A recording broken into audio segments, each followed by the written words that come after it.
Hello everyone, happy Monday. I hope you all enjoyed the one and only off week for NASCAR, because now it's just however many races left. I believe we're like 14, 13 races left straight to crown a champion in the chase. Focusing here, NASCAR 14, race 16 of 36. So for me, there are only 10 races left until we begin the playoffs. I refuse to call, because at the time it was still called the chase here in 2014. I refuse to call it that. I'm going to call it the playoffs. 10 races to go in the regular season here in NASCAR 14 until we begin the playoffs. We currently have 9 different winners so far, or is it 10? 9 or 10, either or. We're here at Sonoma, our first of only 2 road courses, obviously with Watkins Glen coming up later in the season after, I believe, Indy and Pocono. You know those races. We qualified on the pole. Really good starting spot. Obviously, gotta look out for Ambrose and Allmendinger. You know, the 2 road course ringers. I expect them to really be competitive here at Sonoma. Typically, when it comes to these NASCAR season modes, compared to Watkins Glen, I usually do much better at Sonoma. I think, I'm pretty sure in NASCAR 09, I led every lap because the AI kept wrecking all the goddamn time. In NASCAR 08, I pretty much did dominate, though. To be fair, with some yellows, I kind of had to work my way back up to the field. And inside line, I mean, yet again, I kind of dominated, but I had to work my way up to the field again late to get that race win. Watkins Glen has been a bit more of a challenge, but we'll save that for when we get to Watkins Glen. Without further ado, enough meandering. Let's get the show on the road here at Sonoma. On the front row, alongside Ambrose, in front of Boyer and Biffle. Let's see if DW gives us the call this time like he did at Michigan. I'm going to hush up here.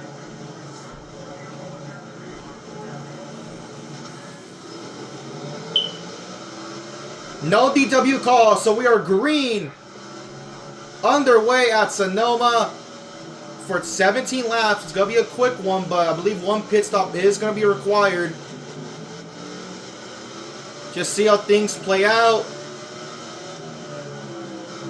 I will say, though, when it came to practice, it was the strangest thing. I had the quickest lap, and then out of nowhere, I left practice with, I believe, 15 seconds left in the session.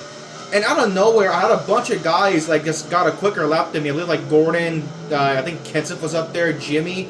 All ran, in the 1:13s. I think in practice, ultimately, I wound up, 13th quickest in terms of, my best lap. But clearly that's an outlier, because I feel like road courses have been pretty easy to me and in the Tuya Technics game so far. I mean, in general, Sonoma is just, I don't know, I feel like Sonoma has kind of always been easy. And remember, this is still 90%. I've not bumped it up. I've not lowered it below 90. And because for me, it's well, why would I, take it off of it? I feel like 90% across the board has given me, some more, challenging races, compared to inside line, where I have to, continuously flip back and forth between hard and champion. Whereas here, I feel like 90% is good. Maybe, I'll say, and return, for example, let's say my return to Michigan, I'll bump it up to 95% and see how it goes, and see if if that adds an extra challenge. But even then, Michigan, comparatively, I wasn't really slow. I just wasn't the best car I was at, Fontana, in comparison. But so far, pretty smooth, even keel, consistent. But yeah. Hope you all have enjoyed, getting on to real-life topics. Hope you all have enjoyed the current Cup Series season, now that we're about, I want to say, 22? 21, 22 races in. I think it's 22, yeah, 22 races in. So there's only, I believe, 4 races to go until we begin the chase. Season, comparatively, hit the wall. Compared to 2025, season has been better. I do think that a big contributing factor to that is the chase, getting away from the playoffs, going to the chase, just, it's made the season more refreshing, at least for me. I don't know about you guys, in the sense that I'm so glad that I don't have to hear nearly every week about the car in the wall, playoff implications. Oh, he's made the play. Like, that got stupid and that got annoying. I'm just so glad we could have, winners like a Corey Heim. Granted, it wouldn't matter because Corey Heim's not full time, but I'm just glad that when a driver wins a race, all we could focus on is just that win itself and not immediately go to how will this win boost their hopes in the playoffs. It's like, nah, but everyone knows. The chase, obviously not everyone's cup of tea. There were a large sum of people that would have just wanted a return to full season points. I'm not against that. Again, even though my preference was the chase, I would not have been against a full season format. And you never know. It's not out of the realm of possibility that NASCAR could go back to that, slowly but surely.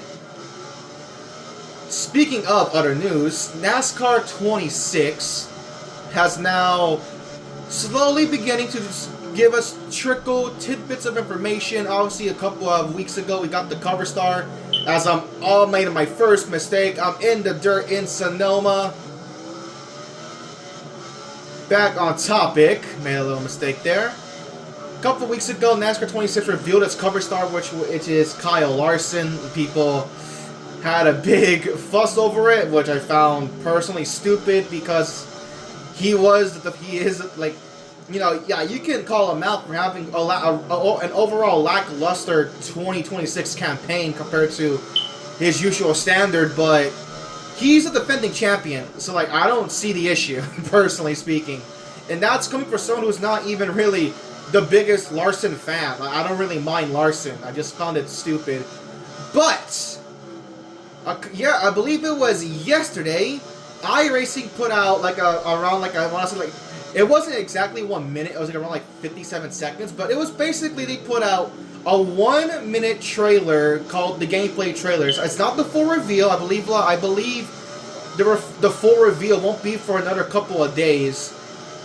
But they had a gameplay trailer. They had their first dev diary, I believe, a couple of days earlier as well, before the gameplay trailer.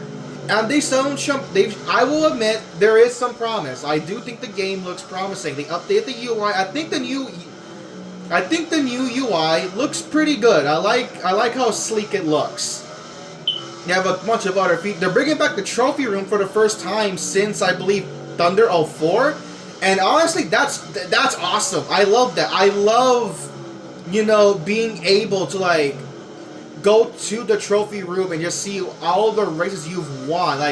It felt so rewarding in Thunder 04, going to your trophy room and seeing all the trophies just kind of there sitting. It was such a good, fulfilling reward to have. But besides that, they have some other features. They have better particles, updated skyboxes, so I guess the sky's gonna look better and stuff like that. However, they also bringing back the chase mode, which is comparatively, if here in NASCAR 14, when you go to season mode, you can run the option of only wanting to run the 10 race playoff chase, and you could do that as well in Chase for the Cup 05, NASCAR 08, 09 also had that. The difference though is that in NASCAR 14, you were not allowed to pick the drivers you want to compete with you in the chase. Whereas in those EA games, you could choose. NASCAR 26 is indeed bringing that back, not just allowing you to run only those last 10 races, but you're also allowed to pick who you want to participate in the chase as well. That's awesome. However, what I find a bit annoying with NASCAR 26 is the fact that they're marketing left side, being able to change left side tires is a big selling point / new feature, right? And I get it, it's a good thing, right? Because oh god, I got loose. You saw that? My right rear got loose. It stepped out for a bit. Didn't lose too much time. Then again, though, I'm not really gaining a lot of time on Ambrose. There I did, but he's been kind of keeping it around 2.5 seconds. So I'm not really pulling, like, I am slowly, but I'm not, like, really gapping that 9 car. He's definitely going to keep me honest. Oh, God, again! Now it was the left rear. Oh, my God, my tires are going away. Anyways, the point I was trying to make is that people are, like, over the moon, like, yeah, let's go, you changing left side tires, that's huge. And, like, I look at it, and I'm like, okay, like, that's great and all, but let's be honest here, it should not have taken 10 years for a NASCAR game to give us the option to only change left side tires again, because prior to NASCAR 26, the last NASCAR game where you were allowed to change left sides only was NASCAR 15, the game released after this right here, NASCAR 14. So, you think of the games that did not have that feature, you know, NASCAR Heat Evolution / Heat 1, Heat 2, 3, 4, 21 Ignition, freaking, and 25, and I think I said Heat 5 too, I don't know, I remember, but like, that's 8 games over the span of 10 years. And over a decade, we could not change left side tires. Like, I'm sorry, but I just find that not worth celebrating, in my personal opinion. Like, it's really not. Like, it should not have taken 10 years for...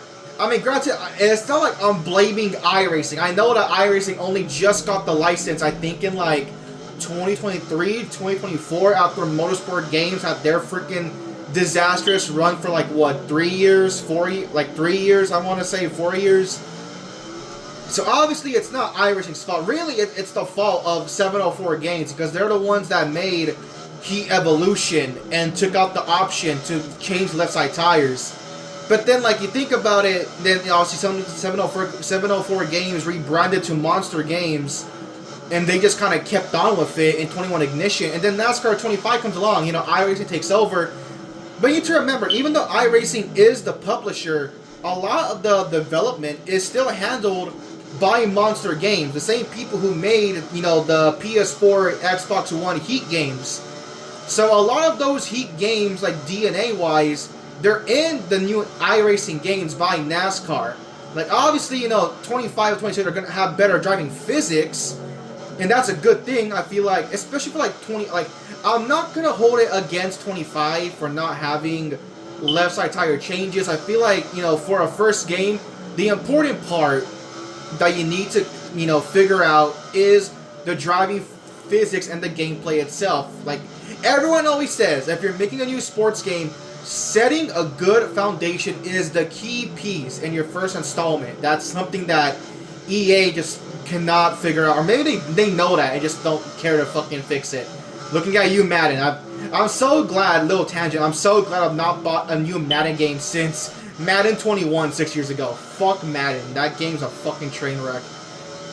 But, like, yeah, like, I just don't think, personally, it's worth celebrating left side tire changes this much. But that's not my biggest issue. Like, granted, yeah, it's annoying it was gone for 10 years, but it's back. So, I'm glad, you know, they brought it back.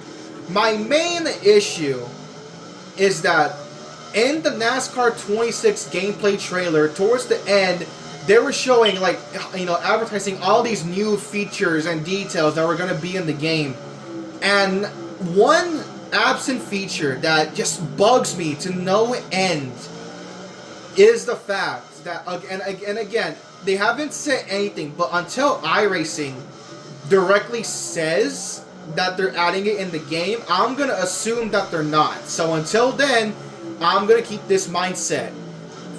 Keep in mind, we're going on 11 straight years now, since NASCAR 15, that NASCAR games have not had a caution replay. That is good. When I eventually get to my season modes of the Heat series and 21 Ignition and 25, once my PS5 gets repaired, that's gonna be something that's gonna annoy me to no end. I am gonna loathe the fact that I can see when a caution comes out in those games, there's no caution replay, so I'm not gonna know what the caution's for, and that's really gonna piss me off.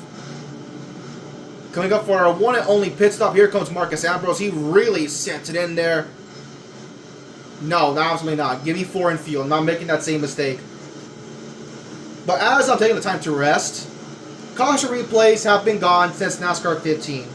And nothing annoys me more than having a race and a caution comes out. And I don't know what the caution is for. If it's like on a completely different part of the track away from me.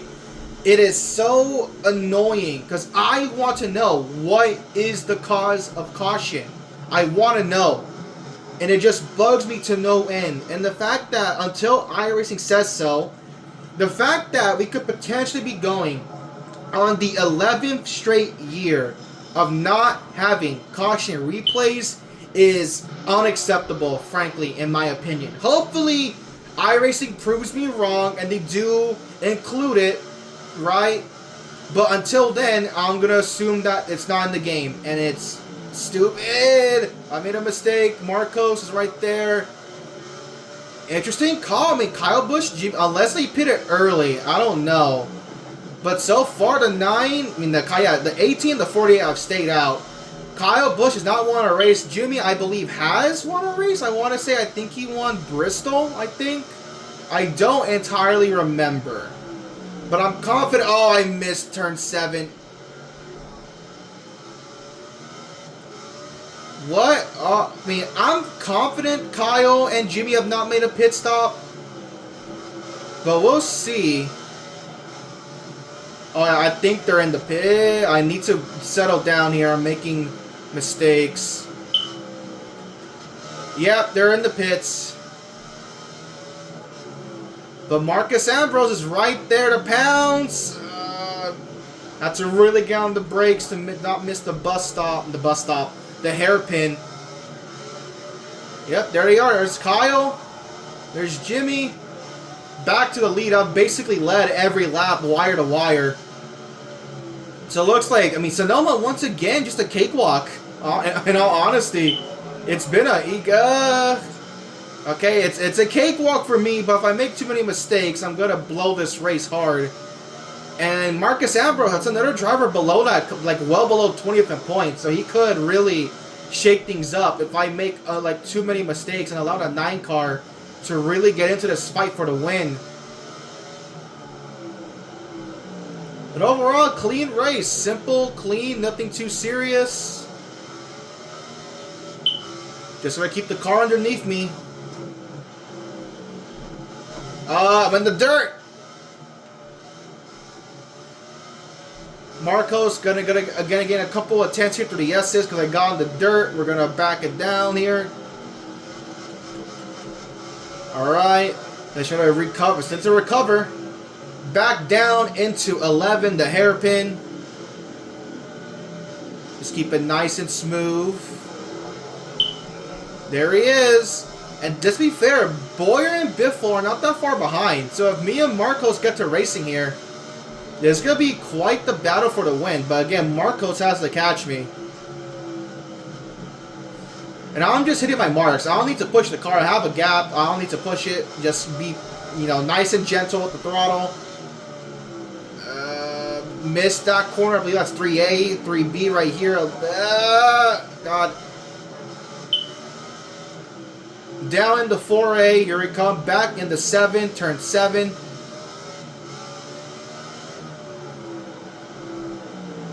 Just be nice and gentle. Again, don't need to push the car. Let it coast through turn 7.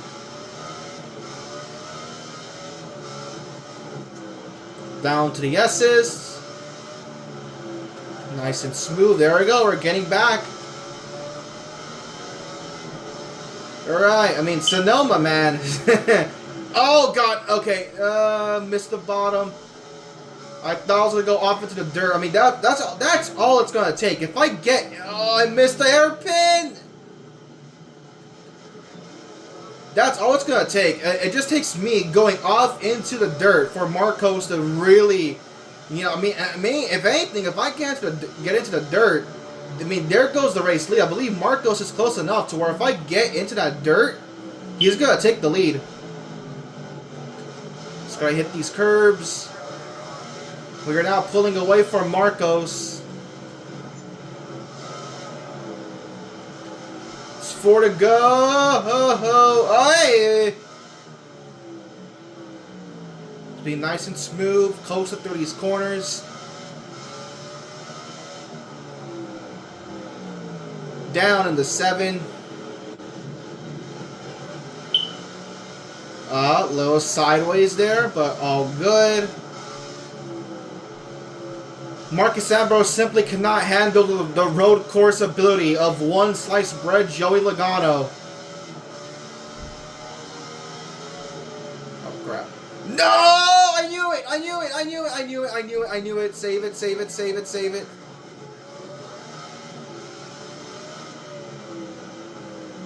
Okay, I knew it. I knew it. There he goes. Look at that. Under a second now. Oh, God. Okay, okay. Quit messing around. Quit messing around. Quit messing around. I almost hit those freaking tire packs on the inside of the hairpin. I'm in the wall. Oh, God. Rear tire spun. I'm freaking messing up my... I'm getting in my own head, if anything. Come on, buddy. I've done good all race.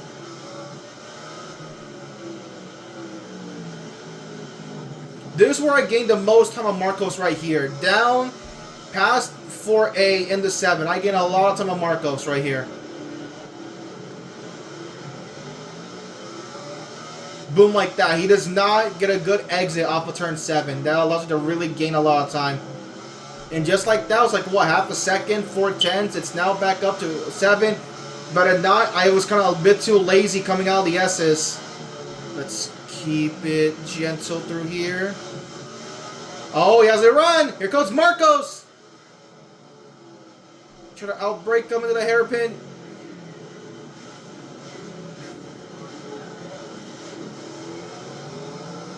Oh, Marcos.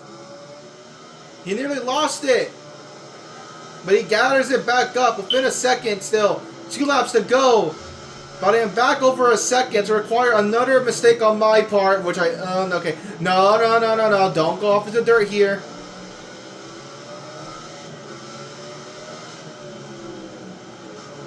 I mean, even though we didn't get side by side, that still allowed Boyer and Biffle to really close in the gap.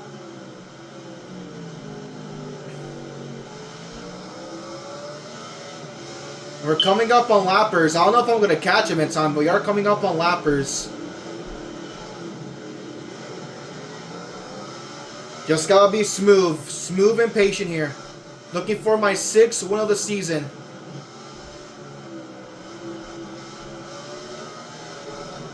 Oh my god, I'm getting loose. Not my best. Sideways. Half a second. Coming up on the last lap.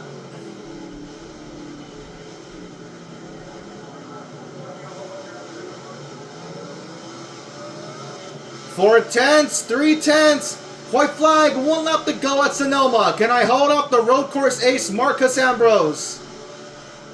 He's looking to become our 10th different winner of the season. And that's another guy below 20th in points.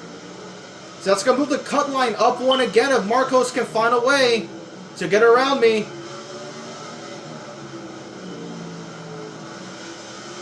Oh, he's sideways. He's pushing the car hard. Oh, God. Okay.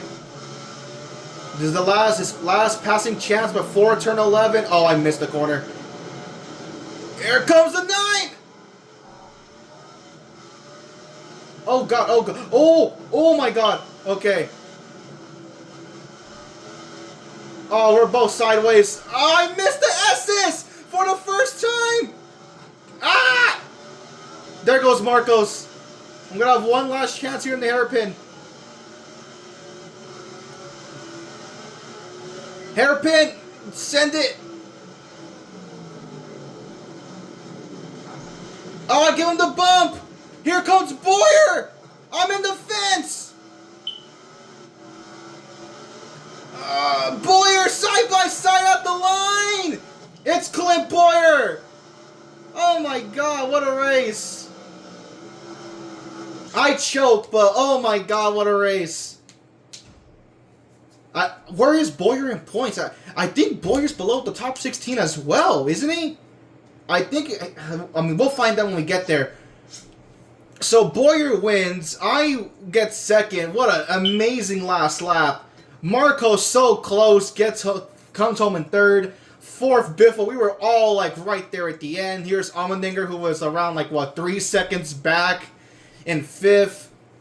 Kenseth sixth. Seventh, my teammate Brad. Eighth, Hamlin. Ninth, McMurray. 10th, the 55 car, your top 10. We have Stewart, Kurt, Kane, Gordon. Here's Kyle, Jimmy, Newman, Bain, Edwards, rookie Kyle Larson, your top 20. Menard, Truex, Dillon, Castle Jr., McDowell, Stenhouse, Gillen, Danica, Almirola, your top 30. Kligerman, Truex, Waltrip, Ruderman, Reagan, Nemechek, Mears, Annette, Bowman, Yaley, your top 40. And rounding up the last 3 spots, Cole Witt, Josh, and Kevin Harvick. Wow, I did not. I don't know what happened to Harvick getting dead last, but that's crazy. You mean you see that blur? That's him right there. That was Harvick. Oh my god. But what a race. What a finish. Let's go ahead and look at the points. See how things have shaken up after Sonoma. And more importantly, see where Boyer is in points. Because I don't think he was in the top 16. So Kenseth still keeps the points lead over myself because he brought it home in 6. But I am now within 20 points. Just barely though. I'm just barely within 20 points. I only gained like 4 points from the goddamn dude. We have Kurt in third. Stewart moves up to 4th. Junior drops back down to 5th. Brad up to the 6th. Truex down 1 to 7th. Hamlin up 1 to 8th. Biffle up 1 to 9th. Oh, okay. Well, no. Actually. Okay, we'll get there when we do. Harvick loses 3 to 10th. Kyle stays 11th. Jimmy stays 12th. Newman stays 13th. The 55 car jumps 1 spot to 14th. Gordon drops 1 to 15th. And Clint Boyer, with his win, is now locked in. And he is in the top 16 in points. Which means, because you see here McMurray up to 19th in points now. However, remember, the cut line is still up 1. So the cut line is still right here. The 14, 15 spots. Not this right here between Gordon and Edwards. It's not there. So, because Boyer has a win, he moves up basically in front of these 3 right here with no wins. So the cut line, I mean, I guess it does move up 1 because Boyer's behind Gordon. Like, fuck the playoffs. But, again, technically because there's 2 drivers with a win below Gordon, who is the last one in without a win, they both move up. So the cut line is now between Vickers and Gordon, and it's 1 point separating the 55 car and the 24 car. There you go. Looking back, Edwards has quite a ways to go. I mean, he's almost 20 points back of Gordon, so not a big deficit for Edwards, but still not really a good one for him. Kane, McMurray, as I said earlier, up to 19th in points. Here's Marcos up to 20th in points with a good run at Sonoma. And then we scroll on through for the rest of the field. 30th remains Parker Kligerman by just 27 points over David Gillen. So good for you, Parker, if you somehow found a way to win the race. Here's a remainder as we scroll on through. Alex Bowman remains last in points by 1 point behind JJ Yaley. So with Boyer's win, that is now 1, 2, 3, 4, 5, 6, 7, 8, 9, 10. So 10 spots in the playoffs have been locked up by wins. So only 6 spots remain based on points. And they're currently held by Dale Jr., Brad Keselowski, Kevin Harvick, Kyle Busch, Ryan Newman, and the godforsaken 55 car. The first 4 out at the current moment are Jeff Gordon, Carl Edwards, Casey Kane, and Marcos Ambrose. Next up in the season, Kentucky. We've been pretty damn good at the intermediates this season. And at Kentucky and inside line, we whipped the field's ass. It was not even close. So we'll see how Kentucky plays out this time by. Thank you all for watching. I will see you all next time.